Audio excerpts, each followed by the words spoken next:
अस्सलाम वालेकुम, सुबह बखैर। सिटी एतन के साथ मैं हूँ ज़ीनत सरफराज और दुआ को हूँ कि आपके दिन का आगाज़ बेहतरीन अंदाज में हो चुका होगा और उम्मीद करती हूँ कि आप लोग बिल्कुल खैरियत से होंगे और दिन का आगाज़ बहुत ही खूबसूरत तरीके से कर चुके होंगे। सर्दियाँ हैं तो सर्दियों की सुबह थोड़ी डिफरेंट सी होती है, इंसान का मूड बड़ा अच्छा होता है, बड़ा बूस्ट अप होता है। लेकिन अगर इन केस आपका किसी भी वजह से मूड ख़राब है या आपके लिए कोई मसला है तो जनाब हम आ गए आपकी टेलीविजन स्क्रीन पर आपके मूड को चिल करने के लिए, क्योंकि यू आर माई फैमिली और आपकी वजह से मेरा मूड जो है वो बड़ा अच्छा हो जाता है, दिन बड़ा अच्छा गुजरता है जब आपके साथ इंटरेक्ट करते हैं। और कभी ऐसा होता है ना कि जब वीकेंड आता है और आपसे बात नहीं हो पाती है, जो एक दिन का गैप भी होता है तो उसमें थोड़ी सी कमी सी महसूस होती है।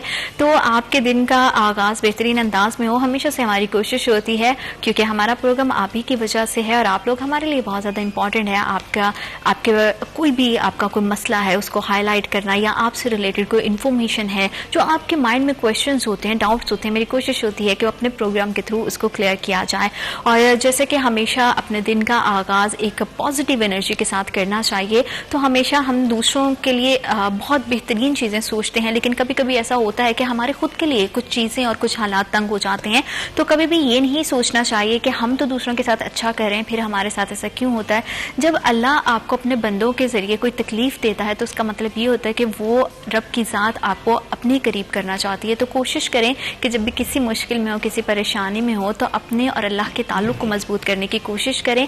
अपनी परेशानियों का जो हल है वो तलाश करने की कोशिश करें, अल्लाह से मदद मांगे और हमेशा कोशिश करना बहुत ज़्यादा इंपॉर्टेंट है। ये सोचे बगैर कि क्या होगा, हम हमेशा से कोई भी परेशानी आते हैं तो बहुत ज़्यादा एकदम से हाथ पैर जिसको कहते हैं फूल जाते हैं, बहुत ज़्यादा परेशान हो जाते हैं। तो कोशिश क्या करें कि अगर कोई भी मुश्किल है, कोई परेशानी है, तो उसको एक तो अपने आप को काम एंड कूल रखने की कोशिश करें। मुझे पता है कि जब परेशानी आती है तो वो एक फितरी अमल है कि इंसान थोड़ा जो है ना वो बेचैन हो जाता है। तो बस अल्लाह से मदद मांगा करें, क्योंकि अल्लाह ही हम सबका हामी और नासिर है, उसी की दर से जो है वो हम सब के लिए खैर है और वही है जो हमारे हालात को बदलने वाला है। बेशक क्योंकि रब की ज़ात ने कहा है कि हर मुश्किल के साथ आसानी है और अल्लाह ताला आपके लिए ढेरों ढेर आसानियाँ पैदा करे, आपकी ज़िंदगी में ढेरों ढेर कामयाबियाँ लेकर आए और बहुत ज़्यादा आपकी ज़िंदगी पुरसकून हो, क्योंकि सुकून का होना ज़िंदगी में एक बहुत बड़ी नेमत है। अल्लाह करे कि आपकी ज़िंदगी बहुत ज़्यादा पुरसकून हो जाए। और फैसलाबाद के मौसम की बात करें तो मौसम तो बहुत ही ठंडा है। सुबह में आ रही थी तो मौसम में एकदम से जो है ना सर्दी मुझे लग रहा है कि आज कुछ पहले से ज़्यादा है। तो शहर फैसलाबाद का आज मौसम कैसा रहेगा ये जानेंगे हमारे स्पेशल सेगमेंट टुडेज वेदर में।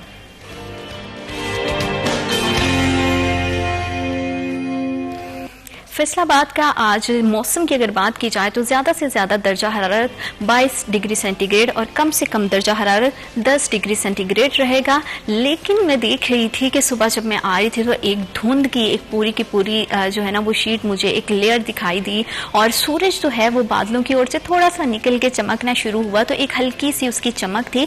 लेकिन कंपैरेटिवली सुबह से ही आज जो है वो फैसलाबाद में बहुत ज़्यादा सर्दी है। तो जब भी आप घरों से बाहर निकले हैं, जारी बात है दफातर में जाना है, कोई ना कोई काम है, मामलाते ज़िंदगी है, क्योंकि ज़िंदगी के काम जो है वो रुकते नहीं है। तो जब बाहर निकलें तो अच्छे से खुद को कवर करें और कोशिश करें कि मौसम को अपने प्यारों के साथ इंजॉय तो ज़रूर करें, लेकिन मास्क का इस्तेमाल ज़रूर करें। मास्क ना सिर्फ हमें जो है वो माहौलियाती आलूदगी से बचाती है, बल्कि क्योंकि किसी भी तरह के इन्फेक्शन जो है वो सांस के ज़रिए होते हैं, तो मास्क अगर आप इस्तेमाल करेंगे तो उससे आप बहुत ज़्यादा वायरल इन्फेक्शन से भी बच सकेंगे, आपकी तबीयत तंदुरुस्त रहेगी, तो सर्दियों का मज़ा भरपूर तरीके से ले पाएंगे।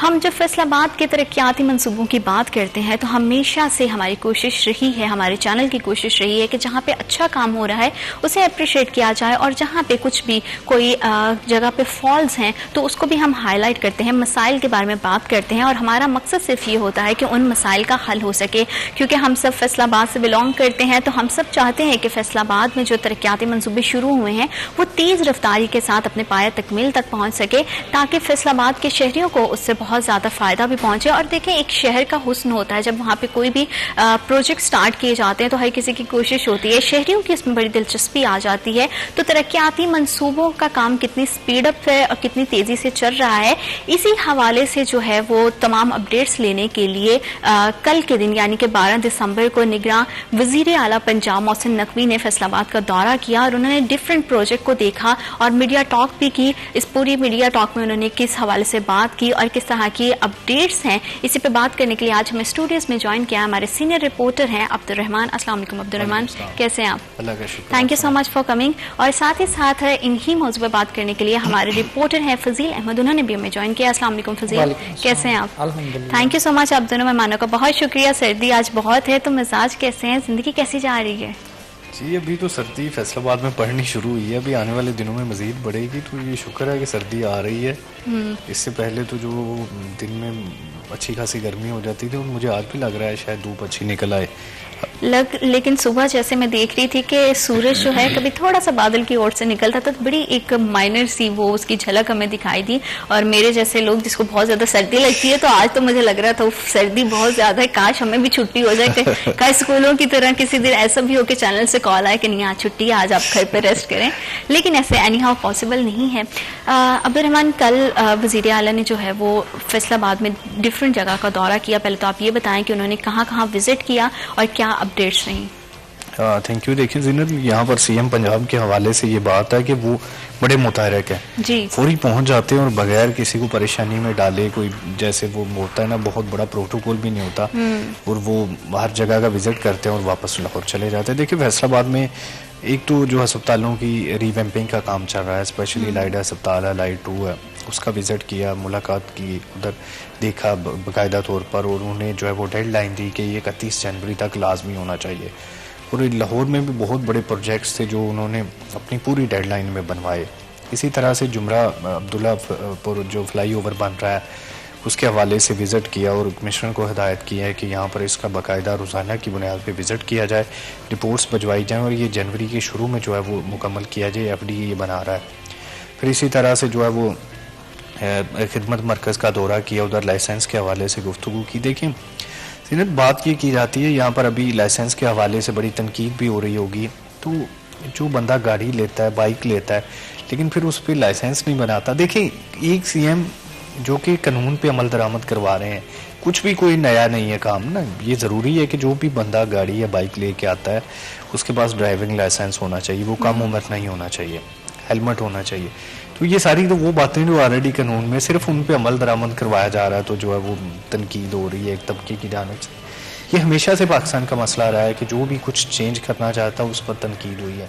ये अस्पतालों की रिवैम्पिंग या रिडेवलपमेंट जिसको हम कह लें, ये जब से बने हैं तब से नहीं हुई। ये अरसा 50 साल 60 साल से कुछ भी नहीं हुआ। तो ये आगे जो है वो कोई भी हुकूमत आ जाती, इलेक्शन हो जाते, तो ये ऐसे ही मामला चलता रहता। जब भी बारिश होती थी अस्पताल जो है वो भीगना शुरू हो जाते थे, उन पे जो मरीज़ों पे वो छतें भीगती थी, टपकती थी बाकायदा तौर पर। तो ये सारा कुछ जो है वो अब ख़त्म हो जाएगा। फिर हर डिपार्टमेंट में जो बेड है उसमें भी इजाफा हो जाएगा। तो ये बहुत बड़ा जो है, इसको हम कह लें कि ये बड़ा इम्पैक्टफुल प्रोजेक्ट है, जिसमें लोगों को 31 जनवरी तक तो मुश्किल होगी थोड़ी बहुत, जैसे कि घरों की जो है वो रिकन्स्ट्रक्शन हो रही हो तो होती है, लेकिन उसके बाद जो है वो ये कम से कम 20 से 30 साल के लिए अब अस्पतालों को दोबारा से रिवैम्पिंग की ज़रूरत नहीं होगी। इसी तरह से जो फ्लाईओवर बनाया जा रहा है, ये स्पेशली जो लोग जुमरा रोड पर जाना चाहते थे, यहाँ पर अब्दुल्ला पुल पे पहले चढ़ते थे, उसके बाद घूम के जाते थे, तो अब उनको सीधे हो सकेगा। ट्रैफिक डाइवर्ट होने से रश भी कम होगा, टाइम भी बचेगा, और जो ट्रैफिक जैम होती थी जड़ावाला रोड पे वो भी नहीं हो सकेगी। तो ये बड़े इम्पैक्टफुल जो है वो प्रोजेक्ट्स हैं जिनका विज़िट किया। तो ये ऐसे ही मुकम्मल हो सकते हैं कि अगर उनका रोज़ाना की बुनियाद पर विज़िट किया जाए। उससे एक दिन पहले फैसला किया गया था संडे को कि यहाँ पर जो जितनी भी कैनाल हैं, नहरें हैं, इन सब की जो है वो सफाई की जानी है। तो ये 1176 के करीब बनती हैं पंजाब में, छोटी बड़ी जितनी भी राब्ता नहरें, बड़ी नहरें। तो ये आखिरी इनकी बल सफाई मुशर्रफ दौर में हुई थी, या उससे पहले कुछ 90-93 में हुई थी, यानी कि पिछले को 30-40 साल से इस पर काम ही नहीं किया गया। और उसका ये नतीजा निकलता है कि यहाँ पर जो पानी है वो एंड यूज़र तक नहीं पहुँचता।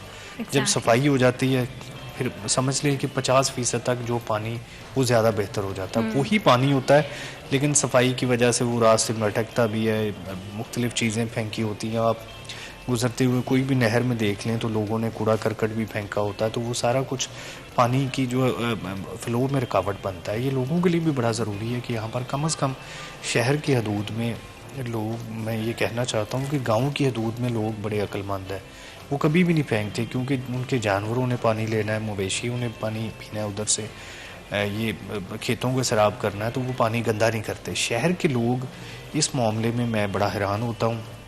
वो कूड़ा करकट भी फेंक देते हैं, कुछ जानवर मरा है, कुत्ता मरा है, वो उठा के पानी में फेंक देते हैं। भाई यही पानी जो कल हमारा अपना भी जो है बहैसियत शहरी अपना भी अमल इस तरह का है, और फिर हम सिर्फ अगर तनकीद करते रहें गवर्नमेंट पे तो वो भी कहीं ना कहीं गलत है। तो जैसे कि मीडिया टॉक भी उन्होंने की, फजील जब अलाइड हॉस्पिटल का जो है वो वजीर आला दौरा कर रहे थे तो उस टाइम पे उन्होंने मीडिया पर्सन से बात की, तो वो क्या बात थी और क्या ब्रीफिंग दी गई उनकी तरफ से? देखें ज़ीनत, जो अलाइड हॉस्पिटल की जैसे अब्दुर्रहमान भाई ने बात की है कि कुछ 50 या 60 साल के बाद उसकी दोबारा से कंस्ट्रक्शन वहाँ पर हो रही है, मतलब कि उसको दोबारा से जो चीज़ें ख़राब थी उनको बनाया जा रहा है। और वहाँ पर जब उन्होंने ब्रीफिंग ली वहाँ पर अमले से, तो सबसे पहले तो उनकी जो ख़ास बात होती है वो ये पूछते हैं हर हॉस्पिटल में जाने पर कि यहाँ पर मरीजों को क्या क्या सहूलियात दी जा रही हैं। और फिर वहाँ पर जो कंस्ट्रक्शन हो रही थी इमरजेंसी का जो ख़ास तौर पर वार्ड है, अब वहाँ पर दोबारा से उसकी दीवारों के ऊपर वो टाइल वगैरह लगनी है, साफ़ सुथरा वो दिखेगा हॉस्पिटल।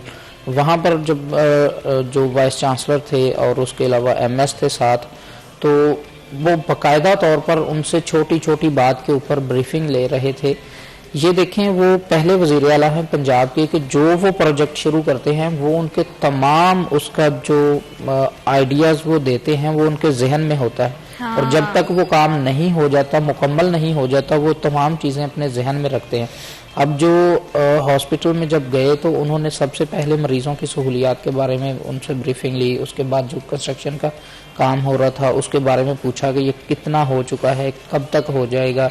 फिर 31 दिसंबर तक उन्होंने 31 या 1 जनवरी तक उन्होंने ये कहा है कि ये काम मुझे कंप्लीट चाहिए, क्योंकि वो कंस्ट्रक्शन की वजह से और मरीजों को भी थोड़ी बहुत मुश्किलात होती हैं, क्योंकि वार्ड्स चेंज किए गए हैं, डिपार्टमेंट्स चेंज किए गए हैं, अब आने वालों को नहीं पता चलता।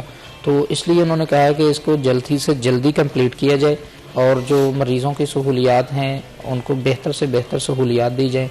उसके बाद जब खिदमत मरकज़ में वो गए हैं तो वो ये देखें कि वो विजिट उनका सिर्फ था अलाइड हॉस्पिटल के हवाले से या फिर वो फ्लाईओवर जो अब्दुल्लापुर के पास बन रहा है उसके हवाले से, लेकिन वो खिदमत मरकज़ में भी गए क्योंकि उनको पता था कि मैं एक कानून के ऊपर अमल दरामद करवा रहा हूँ जो एक हेलमेट पहनने का है, दूसरा लाइसेंस का है। बिल्कुल सही। वो वहाँ पर फिर उन्होंने देखा कि खिदमत मरकज़ है, लोग आए होंगे लाइसेंस बनवाने के लिए। exactly. तो वहाँ पर उन्होंने लोगों से जाकर भी वो फिर पूछा कि क्या आपको कोई परेशानी तो नहीं लाइसेंस बनवाने में। फिर वहाँ पर अमले से भी मुलाकात की, फिर उनको भी बताया कि शहरियों को ज़्यादा से ज़्यादा इसमें भी सहूलत दी जाए, जो लाइसेंस बनवाने आ रहे हैं उनको किसी किस्म की कोई परेशानी का सामना ना करना पड़े। ये देखें, जैसे अब्दुर्रहमान भाई ने कहा कि वो पहले वज़ीर आला हैं कि जो पहले से मौजूद कानून के ऊपर सिर्फ अमल दरामद करवाना चाह रहे हैं। बिल्कुल फजील, किसी किस्म का कोई प्रोटोकॉल नहीं। और सबसे अच्छी बात ये है कि सीएम जब भी आते हैं, विजिट करते हैं, तो वो आम पब्लिक से इंटरेक्ट करने की कोशिश करते हैं, उनके मसाइल उनकी ज़बानी सुनने की कोशिश करते हैं कि उनके क्या मसले हैं और क्या उनको हल किया जा रहा है या नहीं। इसी हवाले से मजीद बात करेंगे। वक्त एक छोटी सी break. Will be right back after a short break.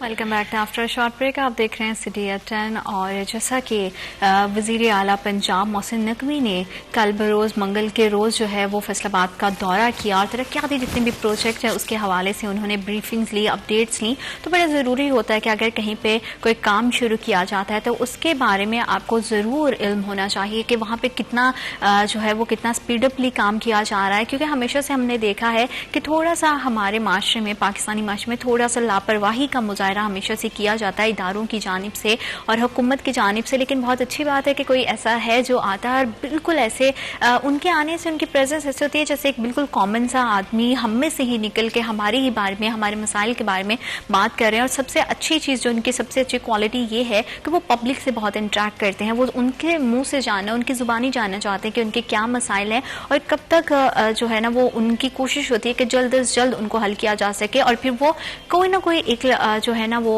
Date भी देते हैं कि यहाँ तक जो है ना आपने अपना काम करना। देखें, आपका एक डेडलाइन देना बहुत ज़्यादा ज़रूरी है, फिर उस तारीख तक काम हो या ना हो वो एक अलग बात है, लेकिन ये है कि काम में थोड़ी सी जो है ना वो तेज़ रफ्तारी आ जाती है। मज़ीद उन्होंने अपने दौरे में किस हवाले से बात किया, और सियासत के हवाले से अगर बात करें तो इलेक्शन भी करीब है, तो सियासत का उनके करवट बैठेगा ये हम जानेंगे अब्दुर्रहमान से कि अब्दुर्रहमान कल का दौरा तो जैसे आपने ब्रीफिंग दी इसका मतलब बड़ा कामयाब रहा और काम भी जो है वो अच्छे तरीके से चल रहा है। तो सियासत आने वाले दिनों में सियासत के क्या अहवाल हैं, क्योंकि इलेक्शन भी करीब आते जा रहे हैं, और क्या इस दौरे में सियासत के हवाले से भी कोई गुफ्तगू की गई? देखिए जी, निगरान गवर्नमेंट सियासत के हवाले से तो उस तरह से बात नहीं कर सकते, तो इस हवाले से पूरे पंजाब में जो उनकी जितनी भी डेवलपमेंट स्कीम्स चल रही हैं, जो भी मनसूबा जात चल रहे हैं, उनकी डेडलाइन 31 जनवरी इसी वजह से रखी गई है ताकि 8 फरवरी को जो इंतखाबात होने जा रहे हैं तो उससे पहले पहले उनके इफ्तिताह हो सकें। तो ये इलेक्शन के हवाले से जो इलेक्शन कमीशन ऑफ पाकिस्तान बड़ा मुतहरक है, हल्का बंदियाँ हतमी हो चुकी हैं, उन पर जो भी इतराज़ात थे उनके लोगों से समात के बाद जो है वो अब हतमी हो गए, इन्हीं पे इलेक्शन होंगे। नून लीग की जानब से तैयारियां भी भरपूर की जा रही हैं, बाकी पार्टियां, पीपल्स पार्टी भी अपनी तैयारी कर रही है, पीटीआई भी अपनी तैयारी कर रही है, जमात इस्लामी भी। मतलब ये है कि सियासत भी उसी तरह से जोरों शोर से चल रही है। जो आपने मुझे बताया कि उन्होंने अपने वज़ीर आला ने अपने विजिट के दौरान 31 दिसंबर तक की जो डेडलाइन दी है, 31 जनवरी तक की जो डेडलाइन दी है, तो आपको लगता है कि तब तक जो काम है वो मजीद तेज रफ्तारी से किया जाएगा या हो जाएगा? एग्जैक्टली जिस तरह से वो वॉच कर रहे हैं, देखिए विजिट किया, अदरवाइज पहले ये होता था कि वो सीएम या पीएम वो सिर्फ रिपोर्ट्स पर डिपेंड करते थे कि जो भी उन्हें रिपोर्ट्स आ रही हैं डिप्टी कमिश्नर या कमिश्नर की जानब से या डिपार्टमेंट्स की जानब से कि ये कुछ हो रहा है, वो उन्हीं पर डिपेंड करते थे। वो मोहसिन नकवी साहब जो है वो खुद विज़िट कर लेते हैं, खुद से अंदाज़ा हो जाता है कि कितना काम हो गया, कितना बाकी है। जब खुद से 1-2 विज़िट होता है तो फिर वो उनको पता चल जाता है कि अगर इसमें कोई भी डिलेइंग टैक्टिक्स इस्तेमाल हुए तो फिर उनकी खैर नहीं है। तो वो अपनी सीट बचाने के लिए काम पे ध्यान देते हैं, काम करते हैं, काम में तेज़ी लाई जाती है। तो मुझे बड़ी पूरी तवक्को है कि 31 जनवरी तक ये दोनों मंसूबे मुकम्मल हो जाएंगे, बल्कि फ़्लाई ओवर का काम तो शायद उससे पहले हो जाए, तो अस्पताल की जो रिवैम्पिंग है वो हो जाएगी, इसी तरह से नहरों का काम हो जाएगा या दूसरे जितने भी काम हो जाएंगे। तो ये इसमें बेहतरी जो है वो लाना वक्त की ज़रूरत है। दूसरी जानब अगर हम यहाँ पर देखें तो सियासी पार्टीज़ की जानब से अपने अपने मंशूर वाम तक पहुँचाए जा रहे हैं ताकि उसमें जो है वो इलेक्शन के हवाले से उनको बताया जाए कि अगर इंतखाबात होते हैं तो हम ये कर देंगे, वो कर देंगे। जैसे भी सियासी पार्टीज़ के नारे होते हैं कि मुल्क को जो है वो हम पेरिस बना देंगे, कोई कुछ कहता है, कोई नौकरियों के हवाले से, बेरोज़गारी के हवाले से, महंगाई के हवाले से कमी के दावे भी किए जाते हैं कि हम जो है वो फ्यूल प्राइसेस कम कर देंगे, किराए कम होंगे, जनाज की कीमतें कम होंगी। मियां नवाज शरीफ भी आए दिन यही कहते हैं कि वो मेट्रो बसेस का जाल बिछा देंगे, फ्लाई ओवर होंगे, अंडर पासेज होंगे, डेवलपमेंट स्कीम्स जो कि नून लीग का खासा चलता रहा, तमीराती कामों का या कंस्ट्रक्शन का, डेवलपमेंट का। पीपल्स पार्टी जो है वो पूरा समय पूरा उम्मीद है कि यहाँ पर उनकी हुकूमत आती है तो यहाँ पर जो जनाज की कीमतें हैं वो बेहतर होंगी। उनकी हुकूमत में अक्सर जो है वो शार्टेज बिल्कुल नहीं होती, गंदम भी पूरी होती है, दूसरी चीज़ें भी पूरी होती हैं, काटन पे फोकस किया जाता है। ज़िम्मेदारों के हवाले से बड़ी अहम जो है वो हुकूमत उसको गिना जाता है। फिर सरकारी मुलाजमिन की तनख्वाहें जो जिस रफ्तार से बढ़ाते हैं तो उस पर वो सरकारी मुलाजिम भी उन्हें बड़ा पसंद करते हैं। तो ये सारे अपना अपना मंशूर मीडिया के ज़रिए, जलसों के ज़रिए वाम तक पहुंचा रहे हैं। अभी क्योंकि टाइम पड़ा है, दिसंबर का मिड चल रहा है, फिर जनवरी पूरा महीना, तो ये उम्मीद है कि 1 से 2 दिन में या मैक्सिमम इसी वीक में जो है वो बाकायदा तौर पर शेड्यूल भी जारी हो जाएगा कि इलेक्शंस के लिए कागजात नामजदगी कहाँ जमा होंगे, उसके बाद उन पर प्रोसीजर क्या होगा, कागजात नामजदगी। क्योंकि हमने देखा है कि इलेक्शन की तो इलेक्शन की बात हो रही है ना, अगर थोड़ा सा निगरान हुकूमत की ही बात की जाए तो लोगों को बड़े एतराज़ात उनसे रहे हैं कि निगरान हुकूमत के आने से बड़ी महंगाई बढ़ी, ये हुआ। तो उसमें एक अच्छी चीज़ ये है कि वज़ीर आला पंजाब कहते हैं कि इंडिविजुअली अगर हर कोई, हम हमेशा से बात करते हैं कि इनफरादी जिम्मेदारी का एहसास होना बड़ा ज़रूरी है। तो जिस तरह से उन्होंने पूरा दौरा किया है और फ्लाई ओवर की आपने से स्पेशली बात की है, तो अगर वो स्पीडअपली काम हो जाएगा तो उससे मुझे लगता है कि हमारा ट्रैफिक का निज़ाम जो है वो कदरे बेहतर हो जाएगा, चीज़ें बहुत आसान अंदाज से हो जाएंगी। तो फजील आप थोड़ा सा अगर मुझे बताएं कि फ्लाई ओवर के पहले काम तो अब शुरू हुआ है ना तेज़ी से, इससे पहले नहीं था, तो पहले की क्या सूरत हाल थी और आने वाले दिनों में हम किस तरह से सूरत हाल बदलते हुए देखेंगे? देखिए जीनत, जो अब फ्लाई ओवर बनेगा ना, इससे जो ट्रैफिक की ख़ास तौर पर रवानगी है वो बहुत ईजी हो जाएगी। ख़ास तौर पर जिन लोगों ने जुमरा रोड की तरफ जाना है वो डायरेक्ट उस फ्लाईओवर से चढ़ेंगे और जुमरा रोड पर उतर जाएंगे।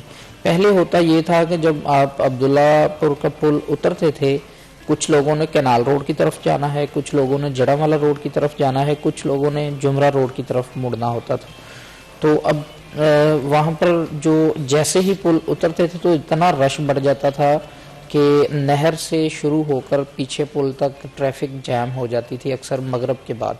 और रमज़ान में तो बहुत ही मसला होता था अफ्तारी से कुछ देर पहले, क्योंकि वो ट्रैफिक की बर्डन ज़्यादा हो जाता था और वहाँ पर रोड इतना खुला नहीं था कि वो तमाम जो लोग जाने वाले हैं वो तीनों अतराफ जा सकें। अब जब फ्लाईओवर बन जाएगा तो इससे होगा ये कि जुमरा रोड की जो ट्रैफिक है वो कन्वर्ट हो जाएगी इस फ्लाईओवर के ऊपर। और कुछ लोग जो कैनाल रोड की तरफ से भी जाते हैं और जाना उन्होंने तारकाबाद या फिर मंसूराबाद होता था, तो वो भी अब इसी पुल को इस्तेमाल करेंगे फ्लाईओवर को, और वो मंसूराबाद या फिर तारकाबाद जा सकेंगे। तो इससे ट्रैफिक का निज़ाम जो है वो बहुत बेहतर होगा। ये बड़ी एक अच्छी प्लानिंग थी और पहले किसी के जहन में नहीं आया ये प्लान कि इस जो ट्रैफिक का मसला है इसको कैसे हल किया जा सकता है। और वो देखें कि फैसलाबाद में उन्होंने 1-2 दौरे किए हैं तो उसके बाद ही उनके जहन में आ गया, और शायद उन्होंने सफ़र भी किया होगा अब्दुल्लापुर के ऊपर, तो उनके जहन में आ गया कि ये ट्रैफिक का मसला यहाँ पे रहता है, या फिर वो चीज़ों को वॉच करते हैं। तो उन्होंने फौरी तौर पर बिल्कुल, क्योंकि वो शहर की बिल्कुल मेन शाहराहें हैं जहाँ से हम देखते हैं कि सुबह के औकात में भी ट्रैफिक बहुत ज़्यादा होता है और शाम के औकात में भी ट्रैफिक बहुत ज़्यादा होता है। तो फ्लाईओवर के बन जाने से ट्रैफिक जब डिवाइड होगा तो मेरा ख्याल है कि शहरियों के लिए भी कदरे इसमें सहूलत हो जाएगी, और जो हम हादसात की बात करते हैं उसमें भी काफ़ी कमी हमें दिखाई देगी। और लाइसेंस के काम के हवाले से भी अगर बात करें तो लाइसेंस का अमल कहाँ तक पहुँचा है, क्योंकि उन्होंने उसका भी दौरा किया था। देखें, वो लाइसेंस का अमल उन्होंने तो एक कानून पर अमल मैं आपकी बात को यहीं से आगे कंटिन्यू करूंगी। वक्त तो एक छोटी सी ब्रेक का, will be right back after a short break.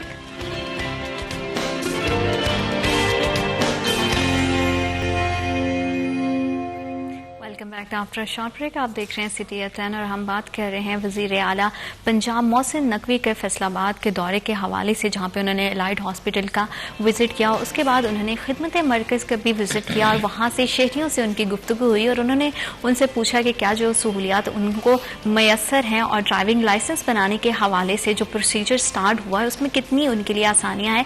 इस हवाले से शहरियों ने क्या कहा और उनको वहाँ पर जो सहूलियात मौजूद हैं क्या उससे वो मुस्तफ़ीद हो रहे हैं या नहीं, ये जानेंगे हम फजील से। कि फजील, ब्रेक पे जाने से पहले जैसे कि आप बात कर रहे थे कि उन्होंने एलाइड हॉस्पिटल के बाद वज़ीर आला पंजाब ने खिदमत मरकज़ का भी दौरा किया, तो ड्राइविंग लाइसेंस का अमल जो है वो कहाँ तक पहुँचा और शहरियों के साथ उनकी क्या बातचीत हुई? देखें, वो कोई शेड्यूल के अंदर शामिल नहीं था खिदमत मरकज़ का। वो अचानक गुजर रहे थे वहाँ से, तो उन्होंने अचानक गाड़ी रुकवा ली कि ये खिदमत मरकज़ के अंदर मैंने जाना है। वहाँ पर RPO उनके साथ थे और वो अंदर गए, उन्होंने शहरियों से पूछा कि लाइसेंस बनवा रहे हैं। फिर वहाँ पर शहरियों ने उनका शुक्रिया अदा किया। देखें, जो लोग इस चीज़ को समझते हैं कि लाइसेंस ज़रूरी है जी, आपने गाड़ी चलानी है, मोटरसाइकिल चलाना है, अगर मोटरसाइकिल चलाना है तो उसके लिए हेलमेट ज़रूरी है, तो वो इन चीज़ों को अप्रिशिएट कर रहे हैं वज़ीर आला की।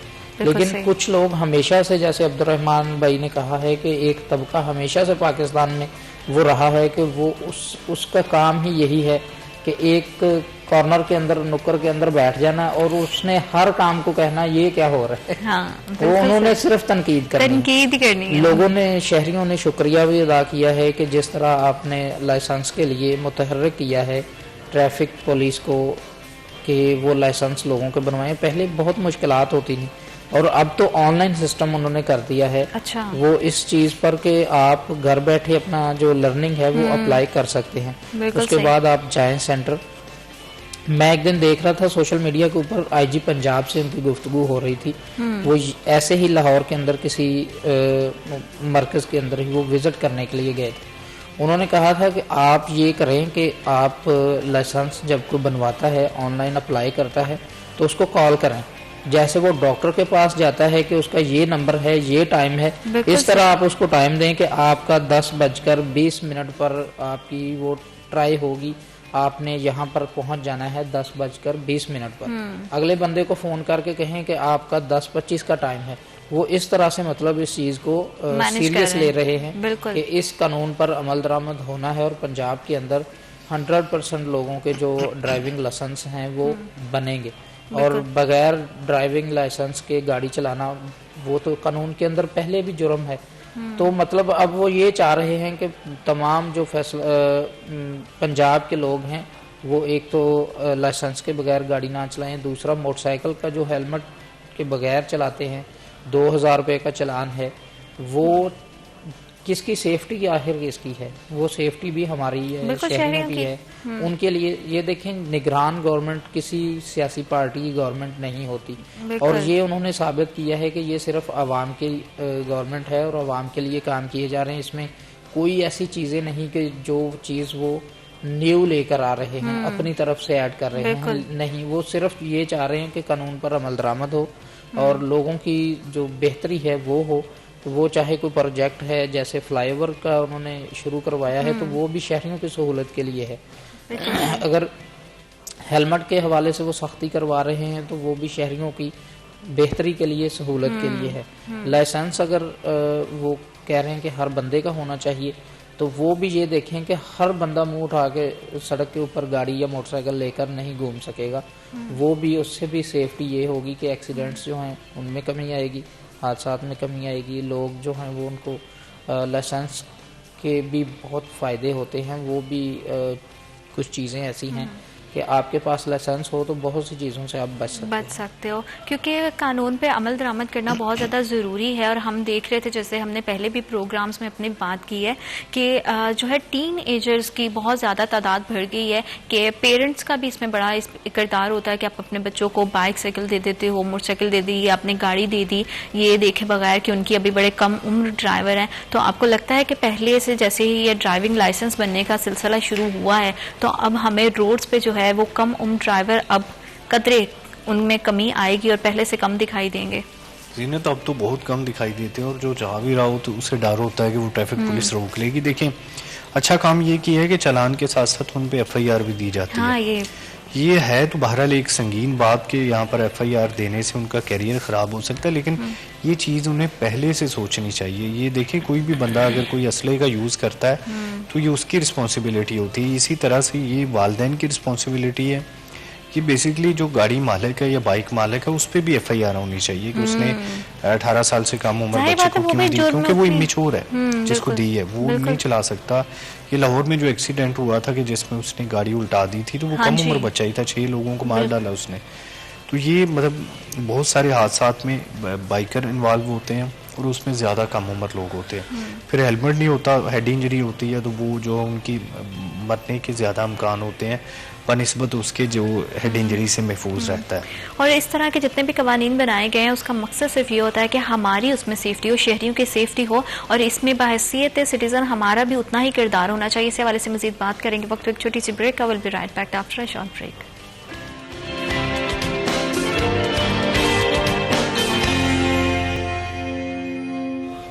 Welcome back after a short break. आप देख रहे हैं सिटी एट 10 और फैसलाबाद के हवाले से बात करें तो हमेशा से बहैसियत शहरी हमारी जो है ना ख्वाहिश होती है कि फैसलाबाद में जितने भी डेवलपिंग प्रोजेक्ट स्टार्ट हुए हैं वो आसान अंदाज से अपने पाए तकमील तक पहुँचे। और उसी हवाले से जो है वज़ीर आला पंजाब मोहसिन नकवी ने कल मंगल के रोज़ 12 दिसंबर को फैसलाबाद का दौरा किया, विजिट किया, और उन्होंने लाइट हॉस्पिटल में जो भी तरक्याती काम चल रहा है उसके हवाले से भी ब्रीफिंग ली। फिर उन्होंने खिदमत मरकज़ का भी रुख किया जो कि उनके प्लान में शामिल नहीं था, लेकिन उनका मकसद सिर्फ ये था कि वो शहरियों से बात करके जान सके कि उनके ड्राइविंग लाइसेंस के हसूल के या इंदराज के दौरान जितनी भी फैसिलिटीज़ हैं क्या आसान अंदाज तक उन तक पहुंच रही हैं कि नहीं। और जो शहरियों की तरफ से जो फीडबैक मिलता है ना वो बिल्कुल जेन्युइन होता है, ऐसा नहीं है कि प्री प्लान हो, क्योंकि वो अचानक से दौरा किया गया और वहाँ पर उन्होंने रुक के जब शहरियों से बात की तो शहरियों ने तसल्ली का इजहार किया। उनके चेहरे पर जो खुशी थी, जो उन्होंने अपनी तरफ से बड़े ग्रेटफुल थे, और मैं समझती हूँ बड़ी अच्छी बात है कि जहाँ पे कुछ अच्छा होता है उसको उतना ही ज़्यादा अप्रिशिएट करना चाहिए जितना हम तनकीद करते हैं।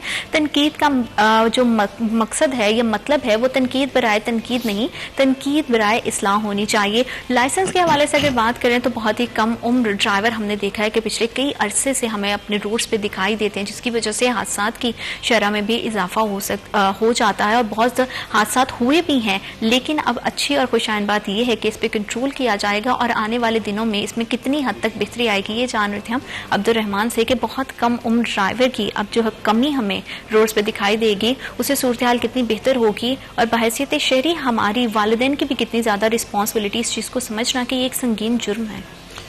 जिसने देखिए वालिदैन के हवाले से बात करें तो वो तो मैं अब उनको क्या कहूँ कि वो उनको पढ़ाने की बजाय जो इन कामों में डाल रहे हैं, बाइक दे दी है, रिक्शा दे दी है। देखिए ये निगरान हुकूमत के कुछ काम है जिसमें एक रिक्शा की रजिस्ट्रेशन कर रहे हैं।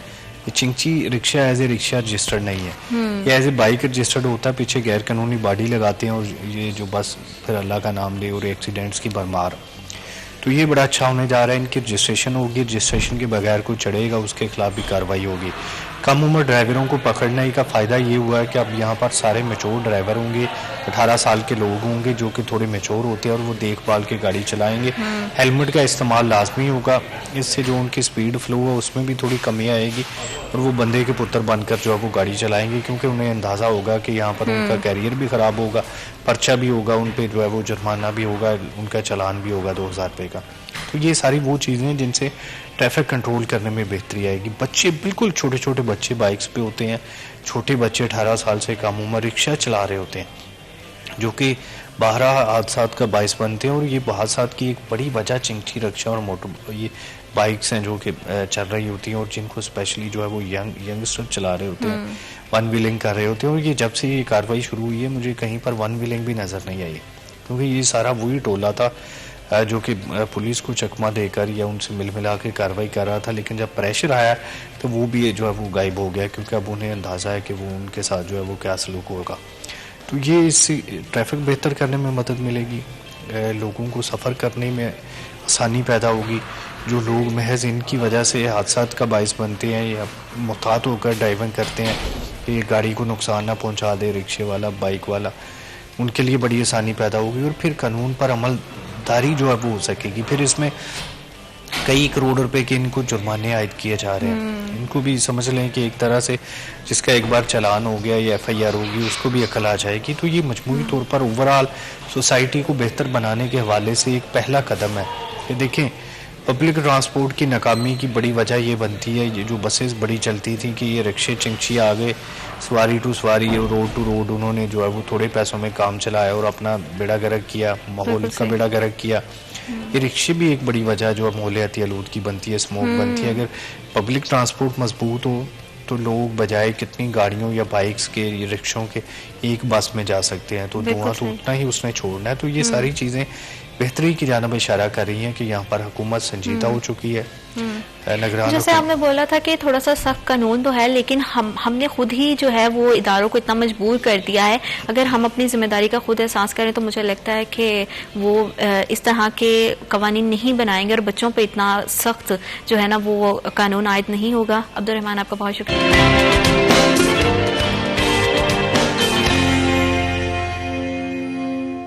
Welcome back to after short break. आप देख रहे हैं सिटी एट 10 और शहर फैसलाबाद के हवाले से बात करें तो जहां डेवलपिंग प्रोजेक्ट के हवाले से हमने बड़े तफसील से बात की कि किस तरह CM पंजाब ने जो है वो दौरा किया फैसलाबाद का और प्रोजेक्ट के हवाले से बात की। तो प्रोजेक्ट के हवाले से अगर बात करें तो एक बड़ा अहम इसमें जो दौरा उनका रहा वो अलाइड हॉस्पिटल का था। अलाइड हॉस्पिटल क्योंकि पंजाब का तीसरा बड़ा हॉस्पिटल है और उसका तरक्याती काम कितनी तेज़ी से चल रहा है और वहाँ पे जो मरीज़ हैं उनको क्या सहूलियात फ्राहम है और किस तरह से पूरी सूरत हाल है मौजूदा, कौन कौन सी फैसिलिटीज़ हैं जो दी जा रही हैं, क्योंकि बहुत सारे मिथ्स भी हैं कि शायद हॉस्पिटल बंद है, हॉस्पिटल उस तरह से वर्किंग नहीं कर रहा है। तो क्या ये सच है या नहीं, इसमें कितनी सदाकत है और मौजूदा सूरत हाल क्या है, इसी पर अपडेट करने के लिए आज हमें स्टूडियोज़ में दो बहुत ही खास मेहमानों ने ज्वाइन किया। हमारे साथ मौजूद हैं doctor Faheem Yusuf, MS Allied Hospital Faisalabad. अस्सलाम वालेकुम जी। वालेकुम, कैसे हैं आप? जी आप, thank you so much for coming. साथ ही साथ मौजूदा सूरत हाल पर अपडेट करने के लिए हमें ज्वाइन किया है डॉक्टर अफजाल अहमद चीमा है, additional MS Allied Hospital Faisalabad और इंचार्ज है revamping alternate patient management plan. अस्सलाम वालेकुम सर।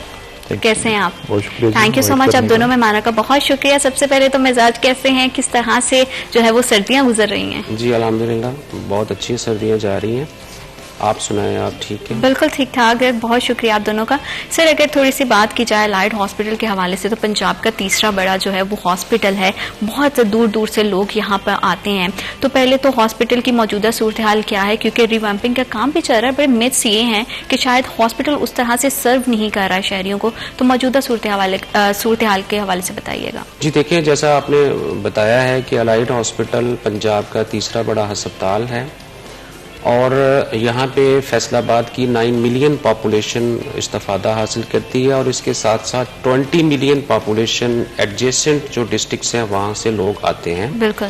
तो यहाँ पे हमारा जो टोटल हॉस्पिटल है उसके 13.5 लाख स्क्वायर फीट एरिया है। ओके। उसमें जो कवर्ड एरिया है वो 8.5 लाख स्क्वायर फीट है। मैं आपको ये बताना चाहता हूँ कि पूरे हॉस्पिटल में रिवैम्पिंग नहीं हो रही है। इसमें जो 5,66,000 स्क्वायर फीट एरिया पे रिवैम्पिंग का काम होना है और उसमें से अभी हमारे पास इस time 3.5 lakh square feet area पे काम जारी है और दिन रात काम जारी है और ये इंशाअल्लाह ताला बहुत जल्द इसको तकमील तक पहुंचा दिया जाएगा। एग्जैक्टली, क्योंकि जिस तरह से कल का सीएम का भी विजिट रहा है और बड़ी ही एक खुश आइन रिपोर्ट सामने आई है कि काम बहुत तेजी से चल रहा है, तो सर इस पूरे काम के दौरान किस तरह से जो है वो अमला मैनेज कर रहा है चीज़ों को, मरीजों को किस तरह से फैसिलिटेट किया जा रहा है?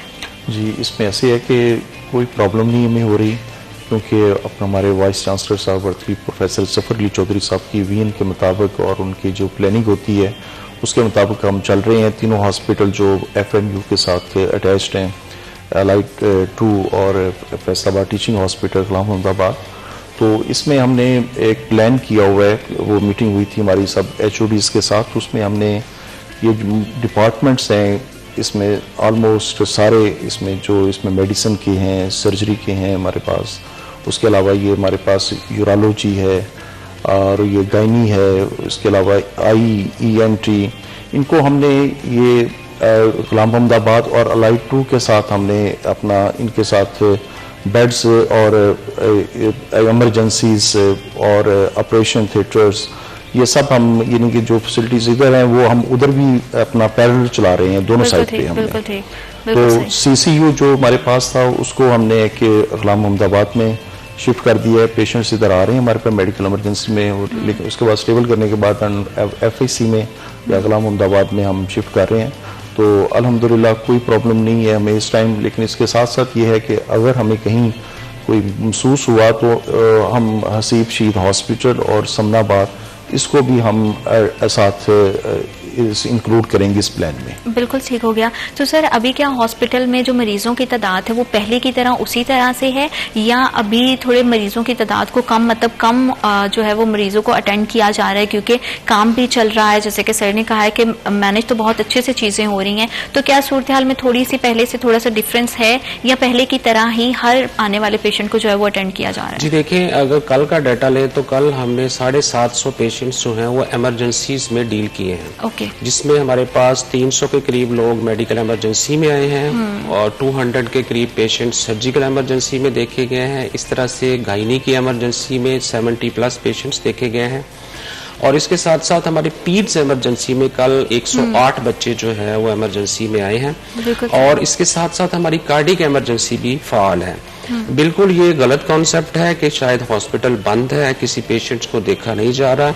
हमारी डेली वाइस चांसलर साहब जो हमारे हैं प्रोफेसर डॉक्टर जफर अली चौधरी साहब, उनकी सरबराही में सुबह 8 बजे मीटिंग होती है। उसमें तीनों हॉस्पिटल्स के MSH साहिबान और क्लिनिकल टीम और senior registrars medicine, surgery, gynae और पीड्स के उसको अटेंड करते हैं और तीनों MSH अपनी अपनी अपडेट्स देते हैं वाइस चांसलर साहब को। उसमें हम डाटा एनालिसिस करते हैं कि कल की स्टैटिस्टिक्स क्या थी, क्या हम पेशेंट्स के मेयार पर पूरा उतरे हैं कि नहीं, कौन कौन सी शॉर्टकमिंग्स देखी गई हैं और उनको इम्प्रूव कैसे करना है, वो हमें सजेशंस देते हैं, फीडबैक लेते हैं। जितने भी हमारे क्लिनिकल टीम के डॉक्टर्स पेशेंट्स को देख रहे होते हैं उनसे हमारा इंटरेक्शन होता है और उसके बाद 9:30 बजे हमारी दूसरी मीटिंग होती है जिसमें हम पूरा एक अपडेट्स करते हैं कि कल टोटल ओपीडी में कितने पेशेंट्स आए हैं, इमरजेंसीज में कितने आए हैं, और इमरजेंसी से हमने इंडोर वार्ड्स में कितने पेशेंट्स को वहां पे प्रॉपरली शिफ्ट किया है, क्या उनकी सर्जरीज परफॉर्म हो चुकी हैं कि नहीं, कितनी पेंडेंसी में है।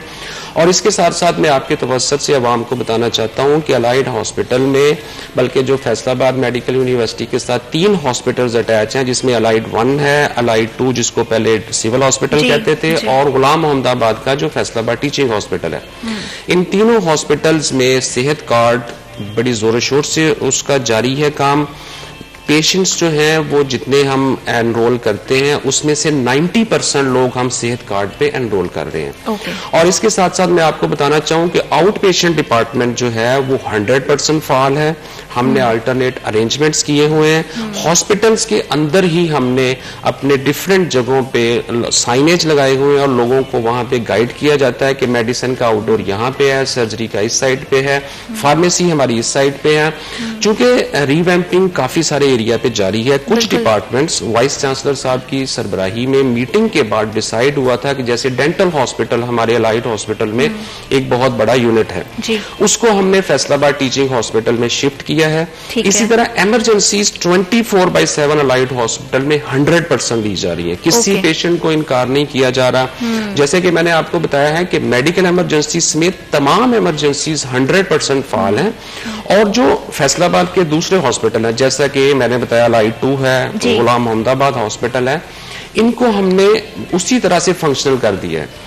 हमने कुछ अपने डिपार्टमेंट्स जो हैं उनको, कुछ डॉक्टर्स को वहां पे भी डिप्यूट किया है, उसके साथ हमने बाकी स्टाफ को भी डिप्यूट किया है, ताकि अगर किसी के वजह किसी जगह पे ज्यादा पेशेंट्स आ जाए तो हम फिर उन हॉस्पिटल्स की मदद से लोगों को मुस्तफीद होने का मौका दें। बिल्कुल। और सर, इस पूरे सूरत हाल में क्या पेशेंट भी उस तरह से कॉपरेट कर रहे हैं? क्योंकि हम देखते हैं कि जो मरीज आते हैं और उनके लवाहिकीन होते हैं बहुत ही बेसब्री का मुजाहरा कर रहे होते हैं आम सूरत हाल में भी। अब क्योंकि जाहिर बात है कि डेवलपमेंट का काम जारी है, तो पेशेंट्स की तरफ से उनका क्या रिस्पॉन्स है? क्या वो मैनेजमेंट की जो इतनी काविश है उसको उस तरीके से समझ रहे हैं? जी, आपका बड़ा ये एक अच्छा क्वेश्चन है। इसमें ये जो ये अवेयरनेस प्रोग्राम है, ये जो ये पब्लिक के लिए ये है कि वो आपको, जैसे उनको ये पता है कि रिवैम्पिंग्स हो रही है, पूरे पंजाब में हो रही हैं, 100 के करीब हॉस्पिटल्स हैं, तो उसमें ऑब्वियसली अपना पेशेंट्स के में ज़हन में होता है कि जी ये इस तरह, लेकिन पेशेंट्स कोऑपरेट करते हैं। थोड़ा सा है कि उनको ज़रा काउंसलिंग हम अब शुरू की हुई है हमने, क्योंकि प्रॉब्लम तो है, लेकिन अल्हम्दुलिल्लाह कि कोई ऐसा कोई मेजर इशू नहीं है।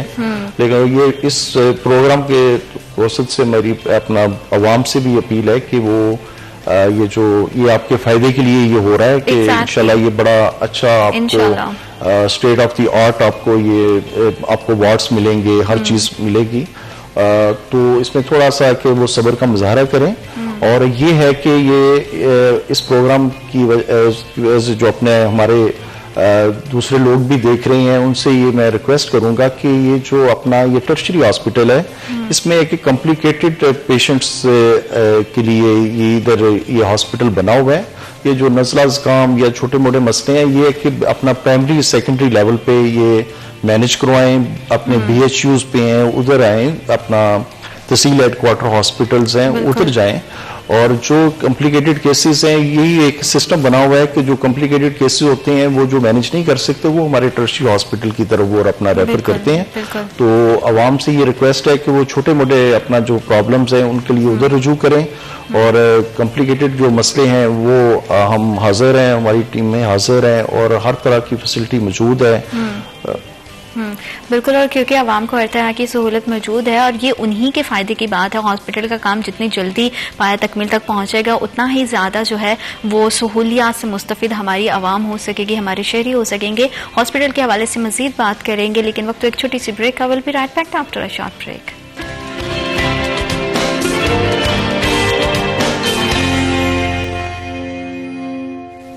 Welcome back after short break. आप देख रहे हैं सिटी एट 10 और अलाइड हॉस्पिटल की रिवैम्पिंग के हवाले से बात करें तो जहां पे तरक्याती काम अपने जोरों शोरों से चल रहा है तो वहीं पे जो है शहरियों को भी सेहत की सहूलियत फ्राहम की जा रही है। बहुत बड़ी मिथ है कि शायद हॉस्पिटल उस तरह से फैसिलिटेट नहीं कर रहे हैं, उस तरह से सर्विसेज प्रोवाइड नहीं कर रहा है। तो हमारा हमेशा से कोशिश होती है कि आप तक ऑथेंटिक इन्फॉर्मेशन पहुंचाई जाए और अगर आपकी कोई भी मत, आपके कोई भी सवाल है तो उसको डाउट्स को क्लियर किया जाए। तो बिल्कुल अलाइड हॉस्पिटल उसी तरह से ट्रीट कर रहा है, अपने पेशेंट्स को उसी तरह से ख्याल रख रहा है जैसे वो पिछले कई सालों से हमें सर्व करता आ रहा है। मजीद किस तरह की जो है वो मैनेजमेंट किस तरह से चीज़ों को मैनेज कर रही है और कौन सी फैसिलिटीज़ दी जा रही हैं और कौन कौन सी ऐसे ट्रीटमेंट्स हैं और क्या तमाम ट्रीटमेंट किए जा रहे हैं, इसी हवाले से हम गुफ्तगू कर रहे हैं। और डॉक्टर फ़हीम से मैं जानना चाहूँगी कि सर, लोगों की बड़ी मिथ्स हैं कि शायद रिवैम्पिंग का काम चल रहा है तो जो मेजर सर्जरीज हैं वो नहीं हो रही, तो क्या इस तमाम मरहले के दौरान सर्जरीज हो रही हैं? और कल क्योंकि सीएम साहब ने दौरा भी किया था तो उस हवाले से भी कौन से ऐसा जो ब्रीफिंग है आपकी तरफ से उनको प्रोवाइड की गई? जी बिल्कुल, आवाम को मैं ये बताना चाहता हूँ आपके तवस्सुत से कि अलाइड हॉस्पिटल में 24/7 सर्जरीज हो रही हैं। हमारा मेन ऑपरेशन थिएटर 100% फ़ाल है। एक दिन में 50 के करीब मेजर सर्जरीज हो रही हैं और 100 के करीब माइनर ट्रामा को डील किया जा रहा है। ठीक है। माइनर ट्रामा जो है वो जो हमारा minor trauma and day care surgery centre है वहाँ पे परफॉर्म हो रहा है। ये हमारे वाइस चांसलर जो हैं उनका एक इनिशिएटिव था जिनको गवर्नमेंट ऑफ पंजाब ने बड़ा सराहा है कि हमने अपने माइनर ट्रामा को मेन सर्जिकल डिपार्टमेंट से अलग कर दिया है। और जो हमारा मेन थिएटर है वो 50 मेजर सर्जरीज जिसमें न्यूरो सर्जरीज हैं, जिसमें आर्थोपेडिक की सर्जरीज हैं, जनरल सर्जरीज हैं और गायनी की जो सर्जरीज है। मैं आपको ये बताना चाहता हूँ कि 24 घंटे में हमारे जो गायनी डिपार्टमेंट है उसमें तकरीबन 30 के करीब सर्जरीज हो रही हैं, जिसमें 20 के करीब जो है वो सजेरियन सेक्शंस हो रहे हैं और कॉम्प्लिकेटेड सर्जरीज हो रही हैं और 10 to 15 नॉर्मल डिलीवरीज हो रही हैं। तो ये बिल्कुल बात ठीक नहीं है कि शायद हॉस्पिटल में सर्जरीज नहीं हो रही हैं। ये मैं आपको एक दिन का डाटा बता रहा हूँ। और इसके साथ साथ डायग्नोस्टिक की जो सर्विसेज हैं जैसे सीटी स्कैन है, MRIs हैं, अल्ट्रासाउंड्स हैं, एक्सरेज हैं, वो भी 24/7 काम जारी है। किसी भी पेशेंट को किसी सर्विस देने से इनकार नहीं किया जा रहा। एक दिन में अभी भी हमारे पास 50 to 70 MRIs हो रहे हैं और इतने ही CT स्कैन्स हो रहे हैं। और जैसा कि आपने जिक्र किया, कल वर्दी चीफ मिनिस्टर साहब ने विजिट किया है, चूंकि ये रिवैम्पिंग उनका इनिशिएटिव है। उनके साथ हमारे वर्दी secretary specialized health care and medical education department भी थे, कमिश्नर साहबा भी थी फैसलाबाद से और डिप्टी कमिश्नर साहब भी थे और पूरी डिस्ट्रिक्ट एडमिनिस्ट्रेशन भी थी। हमारे वाइस चांसलर साहब ने उनको विजिट भी करवाया है और वो बड़ा इंटरेस्ट लेते हैं CM साहब कि जो टाइल है उसकी क्वालिटी अच्छी होनी चाहिए, काम क्वालिटी वाइज बेस्ट होना चाहिए और विद इन टाइम पीरियड उसको कंप्लीट किया जाए। तो कल उन्होंने हमारा आउट पेशेंट डिपार्टमेंट चेक किया है, उसके बाद उन्होंने सर्जिकल एमरजेंसीज का डिटेल राउंड किया है, उसके बाद उन्होंने इंडोर में जो हम यूनिट्स ने जो उनकी रिवैम्पिंग हो रही है, जिनकी माइनर रिस्ट्रक्चरिंग हो रही है, वो उन्होंने बड़ी दिलचस्पी से चेक किया है और उन्होंने अपने इत्मीनान का इजहार किया है। और ये बड़ी अच्छी बात है कि एक काम अगर स्टार्ट हुआ है हॉस्पिटल, क्योंकि हमारी सेहत जो है वो बुनियादी ज़रूरियात में शामिल है और शहरियों को जितनी अच्छे तरीके से फैसिलिटेट किया जाएगा मेरा ख्याल है कि उतना उनके लिए बेहतर है और इसमें हम सबको कोऑपरेट करना चाहिए जितना मैंने थोड़ा सा अगर बात की जाए, क्योंकि रिवैम्पिंग के हवाले से आप चीज़ों को मैनेज तो बहुत अच्छे से कर रहे हैं, तो अल्टरनेट प्लान इसका क्या है, किस तरह से चीज़ें मैनेज हो रही हैं? जी, उसमें ऐसी है जी, जिस तरह आपको मैंने पहले भी बताया कि हमने अलाइड 2 DHQ हॉस्पिटल, फैसला अपना टीचिंग हॉस्पिटल गुलाम मोहम्मदाबाद, इनको अपने साथ अटैच किया हुआ है और हमने ये जो डिपार्टमेंट्स हमारे पास सर्जिकल 1, सर्जिकल 2, सर्जिकल 3 है और इस तरह गायनी 1, गायनी 2, ENT 1, ENT 2 और इनको हमने अपना ये तीनों हॉस्पिटल्स में हमने ना डिवाइड किया हुआ है और हमारे वहाँ डॉक्टर्स, हमारे पैरामेडिक्स, हमारी स्टाफ नर्सेज और इसके अलावा जिस तरह की भी इक्विपमेंट उनको चाहिए उसमें ऑपरेशन थिएटर टेबल्स हैं या अपना OT सेट हैं, इसके अलावा अगर ICU में वेंटिलेटर्स चाहिए हम वो भी उनको प्रोवाइड कर रहे हैं। तो अल्हम्दुलिल्लाह पहले भी हमने देखा था कि थोड़ा सा हॉस्पिटल में जो है वो बेड्स की कमी दिखाई देती थी, तो क्या अब ये जो पूरा डेवलपमेंट का काम चल रहा है इसके बाद इमरजेंसी वार्ड्स के अगर हवाले से बात की जाए तो बेड्स में इजाफा होगा? जी जी बिल्कुल, ये जी अभी ये जो रिवैम्पिंग में सर्जिकल इमरजेंसी में 29 बेड्स का इजाफा हो रहा है। ठीक है, तो ये सीएम साहब का ये बड़ा अच्छा डिसीजन है। इसमें हमारे वाइस चांसलर साहब ने उनको ब्रीफिंग दी थी कि क्योंकि ये हॉस्पिटल आपको पता है कि अपना टर्शरी केयर हॉस्पिटल और ये दूसरे डिस्ट्रिक्ट से भी पेशेंट इधर अपना आते हैं, तो ये बड़ी ज़रूरत थी। तो हमारे पास क्योंकि emergency state of the art emergency है और लोगों को अलाइड हॉस्पिटल पे बहुत ज़्यादा ट्रस्ट है, बिल्कुल, तो इस वजह से ये अलाइड 2 का नाम भी चेंज करके हमने यही रखा क्योंकि लोगों को फेथ बहुत है अलाइड पे। तो इसलिए उन्होंने अपना वीसी साहब के कहने पे उन्होंने इसको एक्सटेंड किया और अभी 29 बेड्स का इजाफा हो जाएगा सर्जिकल इमरजेंसी में। तो इस तरह मेडिकल इमरजेंसी में भी हमारे यही है कि हमने ये अपना अभी पेशेंट्स के लिए 10 बेड्स का मजीद इजाफा हमने कर दिया है उसमें ना, बेड्स लगा दिए हैं। तो अल्हम्दुलिल्लाह ये दोनों इमरजेंसीज में बड़ा बेहतरीन काम हो रहा है, सर्जरीज हो रही हैं, इसमें ऑपरेशन थिएटर्स भी हमारे मुतासर नहीं हुए, हमने अल्टरनेट अरेंज किया हुआ है उनका। किस तरह की जो है वो काम हो रहे हैं और मजीद इसमें कितना इजाफा होगा इस हवाले से बात करेंगे, लेकिन वक्त एक छोटी सी ब्रेक का, will be right back after a short break.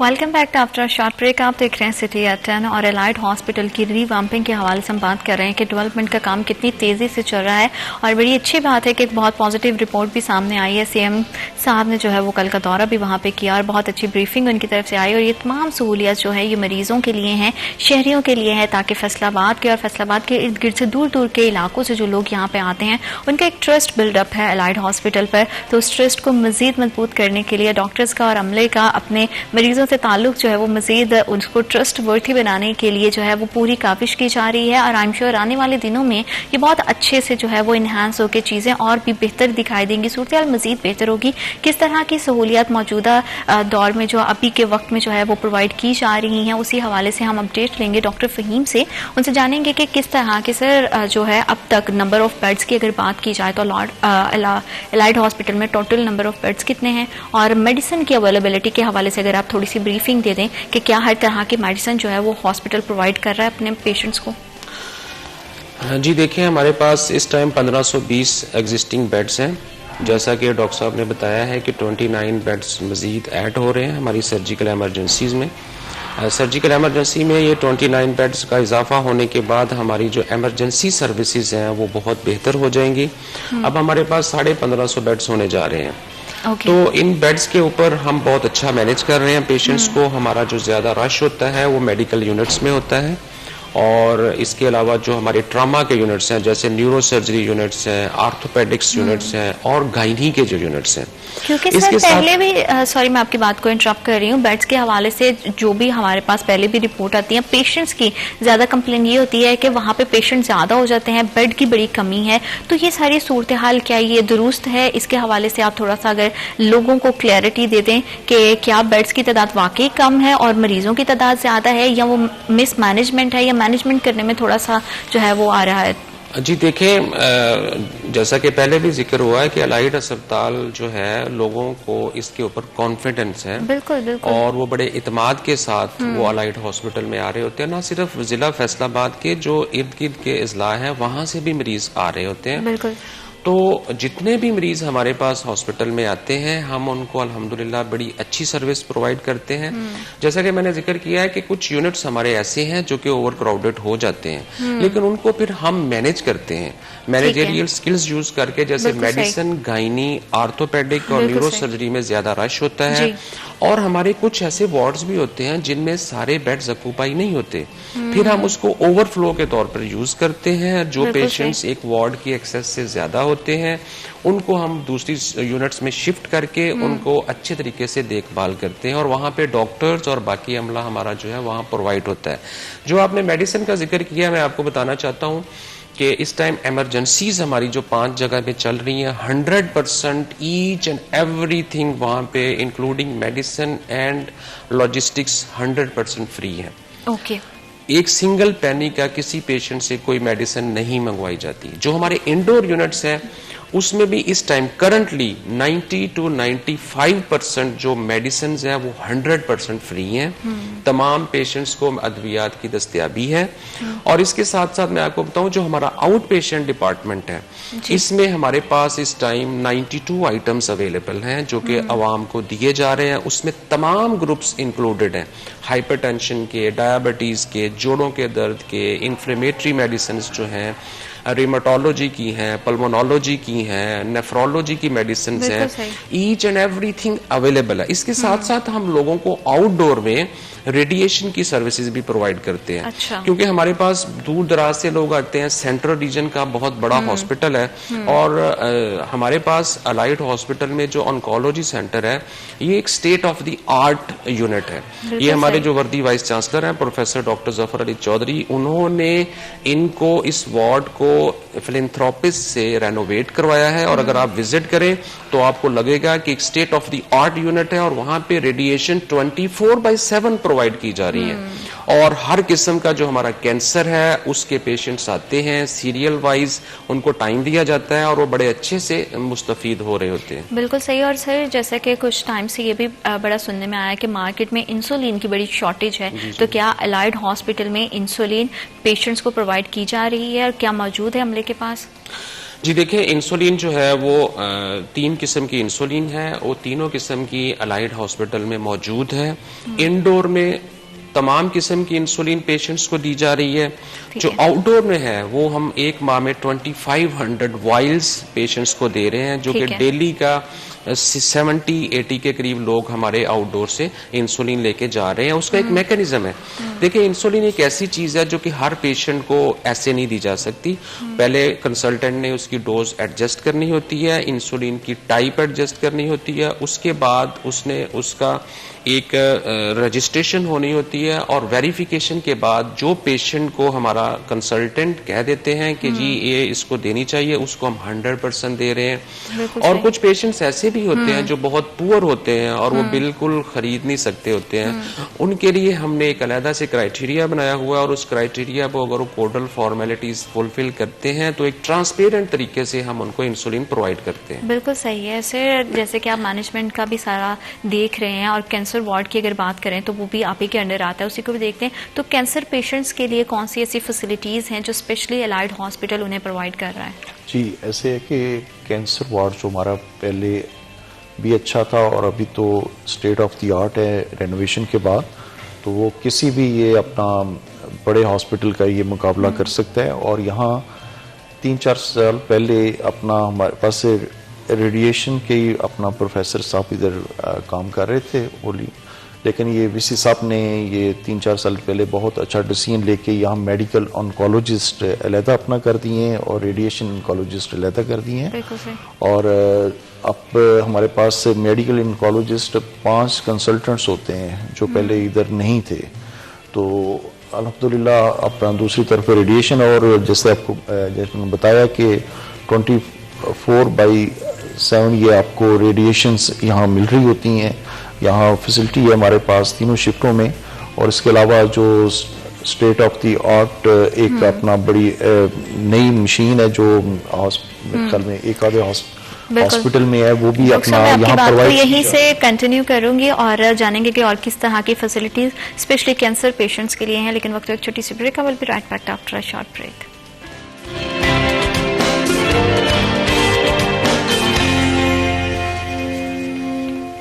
Welcome back after short break. आप देख रहे हैं सिटी एट 10 और तरक्याती मंसूबों के हवाले से अगर बात करें तो फैसलाबाद में बहुत तेजी से अलाइड हॉस्पिटल का डेवलपिंग काम जो है वो जारी है और ज्यादा से ज्यादा इसका मकसद सिर्फ एक है, गवर्नमेंट का अपनी आवाम को जो सेहत की सहूलियात है इसको बेहतर और आसान अंदाज से देना।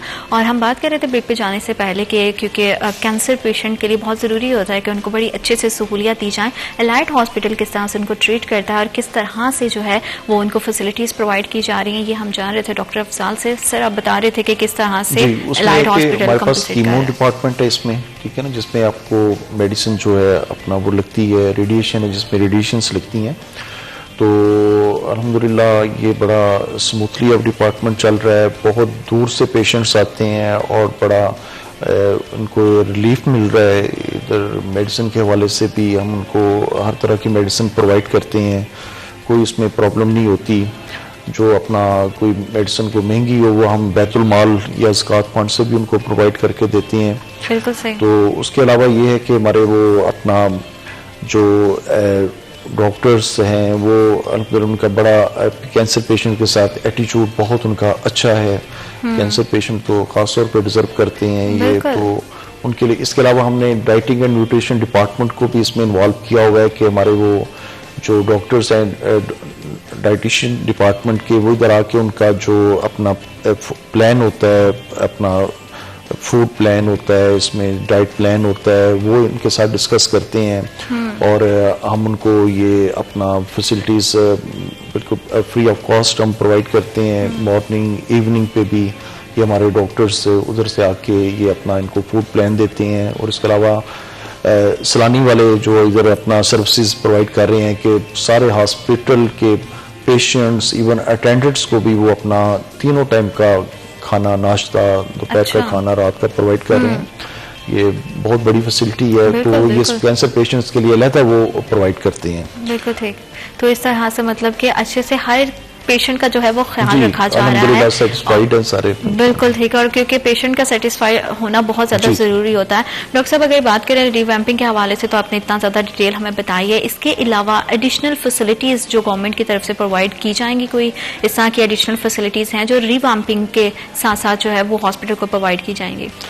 जी बिल्कुल, हमारा रीवैम्पिंग 2 जगह पे जारी है। एक M&R स्कीम है जो कि आउट पेशेंट डिपार्टमेंट यानी शोबा बिरूनी मरीजा में जारी है, और एक ADP स्कीम है जो कि इमरजेंसीज और इंडोर में जारी है। बिल्कुल ठीक। हमारा जो शोबा बिरूनी मरीजा था, इसमें पहले हमारे पास कोई भी पेशेंट का वेटिंग एरियाज प्रॉपर नहीं थे और लोगों को काफी मुश्किलात पेश आती थी। अब ये जो नई बिल्डिंग्स एक बन रही है जो कि इस रिवैम्पिंग का ही हिस्सा है, और ये पूरे पंजाब में सिर्फ अलाइड हॉस्पिटल में ये एक नई बिल्डिंग, छोटा सा पोर्शन जो कि वेटिंग एरिया पेशेंट्स के लिए और रजिस्ट्रेशन काउंटर्स बनाए जा रहे हैं। उससे पेशेंट का क्यू मैनेजमेंट सिस्टम बेहतर हो जाएगा। इसके साथ साथ रिवैम्पिंग जिन जिन एरियाज में हो रही है वहां पे तमाम जो डाटा पेशेंट्स रिलेटेड है वो ऑनलाइन होने जा रहा है। ऑनलाइन डक्टिंग हो रही है, उसमें पेशेंट्स जब एनरोल होता है उसका जो रजिस्ट्रेशन नंबर है उस आप एक दबाएंगे बटन, वहां पे उसकी पूरी डिटेल आ जाएगी। ये पेशेंट ने किस किस स्टेट को विजिट किया है, कौन कौन सी इसने अद्वियात यहाँ से ली हैं, और यही पेशेंट किस डेट को आके हॉस्पिटल में एडमिट हुआ है, कितने दिन उसका हॉस्पिटल का स्टे है, कितने अमाउंट की उसने मेडिसिन रिसीव की है। इसके साथ साथ हमारा पूरा लैब जो है, जो लेबोरेटरी है और जो रेडियोलॉजी है, उसका डाटा ऑनलाइन होने जा रहा है। यानी एक पेशेंट आ गया आपके पास रेडियोलॉजी में, आपने उसका CT स्कैन कर दिया, उसके बाद उसको वेट नहीं करना पड़ेगा अगले दिन कि वो जाके खुद रिपोर्ट लेगा और अपने वार्ड में जाएगा।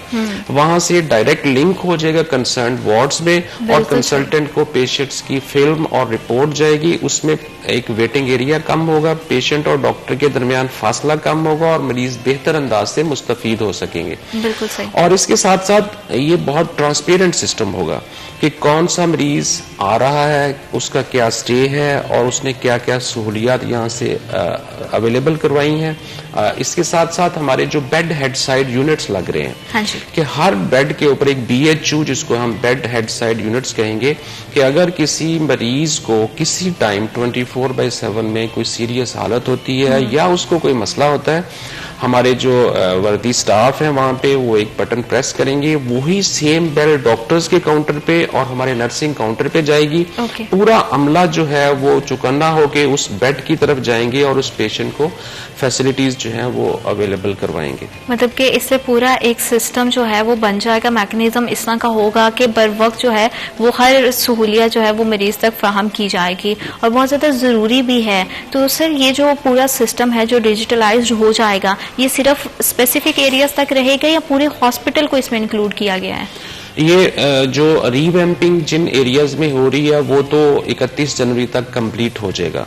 जो बाकी हॉस्पिटल का एरियाज है जिसमें हमारा बर्न यूनिट है, रीजनल ब्लड सेंटर है, हमारा डायलिसिस और नेफ्रोलॉजी पल्मोनोलॉजी यूनिट्स हैं, इसके साथ साथ हमारा ऑन्कोलॉजी वार्ड्स हैं, मेडिकल इमरजेंसीज हैं, ये सब में ये सिस्टम ऑनलाइन होने जा रहा है और गवर्नमेंट हमें इसका फायदा दे रही है ताकि बहुत बड़े जो हॉस्पिटल्स हैं वहाँ पे पेशेंट्स मैनेजमेंट बहुत इससे बेहतर हो जाएगी। बिल्कुल, और इससे जो है वो लोगों के लिए बड़ी आसानी पैदा हो जाएगी। और आप दोनों मेहमानों का बहुत शुक्रिया, आपने आए और इतने ब्रीफिंग हमें इस हवाले से दी। Thank you so much for coming. आपने हमें और हमारे प्रोग्राम को वक्त दिया और जितनी भी सहूलियात है, आई एम श्योर कि आज के पूरे सेशन से लोगों की भी बहुत सारा मिथ्स क्लियर हो गई होंगी कि अलाइड हॉस्पिटल बिल्कुल पहले की तरह अपने पेशेंट्स को उसी तरह से प्रॉपरली ट्रीट कर रहा है। अगर आपको कोई भी मसला है तो आप जाइए, जाके वहां से मेडिकल इमरजेंसी की सूरत में आपके इलाज किया जाएगा। अल्लाह ताला आपके लिए, हमारे लिए, हमारे मुल्क पाकिस्तान के लिए ढेरों ढेर आसानियां पैदा करे। अपना बहुत ज्यादा ख्याल रखिएगा। अल्लाह के बाद।